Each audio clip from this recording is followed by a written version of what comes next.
Nie je rok, v ktorom by vývojári neprezentovali nejaké unikátne robotické vynálezy. Aj dnes mám jeden. Ide o robota, ktorý však zanevrel na bežné nohy a chôdzu. Do vienka totiž dostal na pohyb jediné koleso a jeho ovládanie zvládol na jednotku. Už teraz som zvedavý, čo všetko sa ešte objaví práve v súvislosti s presunom robotických strojov budúcnosti. Tím vedcov z Illinoiskej univerzity v Urbana-Champaign navrhol prototyp malého robota, ktorý dostal primerané pomenovanie Ringbot. Robot má totiž prstencové telo s priemerom 515 mm, ktoré je potiahnuté pevnou elastomérovou pneumatikou. Tento ráfik obsahuje aj dva moduly motorizovaného pohonu s malými ozubenými kolieskami. Každý modul má navyše kĺbovú robotickú nohu, ktorá sa môže vysunúť na stranu ráfika nahor alebo nadol. Moduly automaticky upravujú vzdialenosť medzi sebou, aby sa zachovala rovnováha pri jazde rôznymi rýchlosťami.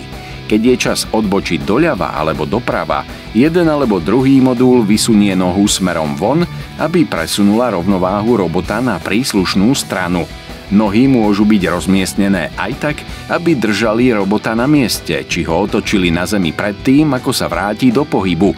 Zabraňujú tiež prevráteniu a dokonca môžu robota postaviť, ak skončí na jednej strane na zemi.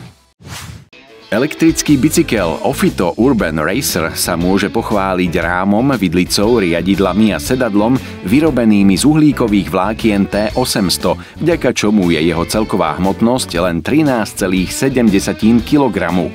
Jeho 250W odnímateľný elektromotor, ktorý má krútiaci moment 30 Nm, pritom umožní jazdcovi dosiahnuť elektronicky obmedzenú rýchlosť až 45 km za hodinu. Dojazd na jedno nabitie integrovanej 10 Ah batérie je udávaný na približne 150 km. Diaľkové ovládanie na riadidlách umožňuje jazdcovi prepínať medzi 3 úrovňami elektrickej asistencie šliapania do pedálov spolu s jedným nastavením nulovej asistencie.